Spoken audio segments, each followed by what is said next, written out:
Drum corps is, among a lot of things, a form of entertainment. There's a reason why crowds of thousands of people flock to DCI shows every summer. The most entertaining shows in the activity, at least for me, are those that impact me on an emotional level. Shows like Ghost Summer. I'm not just looking to see cool formations and music, I want to be taken on a journey. Which brings me to Carolina Crown. Crown's recent brand of shows have an almost cinematic quality to them. They know how to set the stage and guide their viewers from the beginning to the end of their programs. I think the best example of this, which happens to be one of my personal favorite shows of all time, is Crown's 2016 program entitled Relentless. Coming out of the 2015 season in which the Corps placed second, the designers at Crown wanted to tell a story that reflected their current state of mind. And so when we were working on this early, we were really drawn to that kind of state of being passionately driven, unstoppable. What they found was that these unstoppable, relentless themes often occurred in stories of revenge, which led them to the genre of the spaghetti western. Marching shows are made of different movements. These pieces of the show usually have a clear beginning and end and tend to dictate some shift in mood in the show. What's even more important than the movements themselves is the way in which these movements flow together. The Complete Marching Band Resource Manual says the following about drill design. The novice drill designer often designs an entire show in terms of picture or sets. The contemporary show designer thinks and designs in terms of motion, or movement between sets. I think we can and should apply this rule to the larger scale of the show. It's not just about the moments in the show, it's about how the Corps portrays the journey between them. This is what Crown excels at, the journey. They don't just treat show movements as steps to get to the end, but rather as a screenwriter would treat acts in a story. One of the more popular ways of defining story structure is Freytag's pyramid. Gustav Freytag believed that a drama should be divided into 5 separate acts: the exposition, the complications, the climax, the falling action, and the catastrophe or resolution. Let's take a look at Relentless from beginning to end, noting how the show follows this dramatic structure and exploring the motivated design choices that drive each act.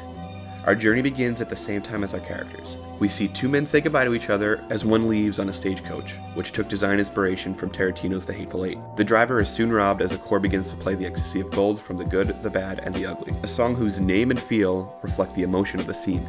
The robber shoots the driver, setting the conflict of the story into motion. We see the man's loved one lament his death as the Corps moves into Medea's Dance of Vengeance. Medea is a perfect musical piece for this moment in the show, not only because of the obvious themes of revenge that it is based on, but also because of its ostinato, or repeating musical phrase, that really solidifies the relentless theme. Our main character has begun his hunt for revenge. In the next movement, our main character encounters a woman in a saloon who enters to the tune of El Tango de Roxanne from Moulin Rouge. We see him protect her from another man, resulting in a bar brawl. As we move away from the action, the music moves into a dreamlike arrangement of Leonard Cohen's Hallelujah and another piece from The Good, the Bad, and the Ugly, Il Trio, as the murder is repeated over and over in our character's head. As we reach the climax, he is visited by what appears to be the ghost of his loved one, who encourages him to avenge his death. The chase picks up again as the main character finally catches up to the murderer. As we reach the catastrophe of the story, the 2 brawl as the Corps plays Medea's Dance of Vengeance one more time. The main character finally gains the upper hand, but makes the choice to spare the man he has been relentlessly seeking after this entire time. The show ends with the famous Crown set and the murderer being arrested as the main character rides off on the stagecoach. At its core, drum corps show design can be split into 2 categories: music and visual. And the way in which these 2 things complement each other and intertwine together is what makes the marching arts so unique. So what exactly is the relationship between music and visual? The Complete Marching Band Resource Manual states that the designer must strive to create moves, forms, and auxiliary work that match the style of the music and enhance the music. If the visual is meant to enhance the music, then the musical selections must be very deliberate and well thought out in order to portray the theme or story of the show. This is another thing I love about Relentless. The music tells a story on its own. Let's take a look at the repertoire of the show. The recognizable theme from The Good, the Bad, and the Ugly sets the stage for the show immediately. This is a western. The Ecstasy of Gold introduces the conflict, and Medea's Dance of Vengeance pushes the theme of revenge. Journey of the Lone Wolf and El Tango de Roxanne tell the story of the journey and those met along the way. Hallelujah and Il Trio are about the lament of a loved one and the continued relentless drive for revenge. Equilibrium portrays the idea of trying to make things right, and the show comes to a close by introducing Medea's one last time for the final showdown and finishing with Hallelujah for the redemptive ending. Each one of these musical selections has a completely different feel to it, splitting the story into multiple acts in the same way that a Hollywood film does. The deliberate use of music is important to a program like Relentless.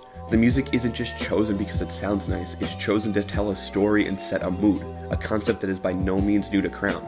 2014's Out of This World is another great example of a show that uses music to take the audience on a journey. You know, when you put together a show like this, there's the right combination of things that make people feel uncomfortable for a certain reason, and then there are things that, you know, they can instantly gravitate to, but yet stay within the concept and style of what you're doing.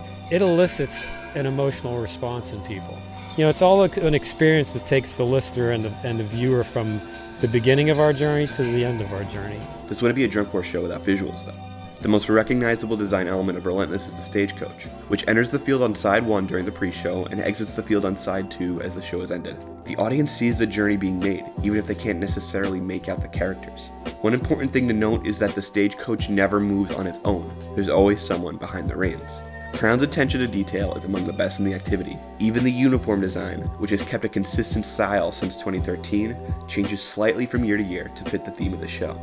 For me, the key to an entertaining show is the journey, and no one takes you on a journey quite like Crown does. Watching a Crown show is like watching a good movie. Their deliberate use of music and visual is designed to take the audience through multiple acts of the story they're trying to tell, and they know exactly how to make you feel the way they want you to feel, even if it's unsettling.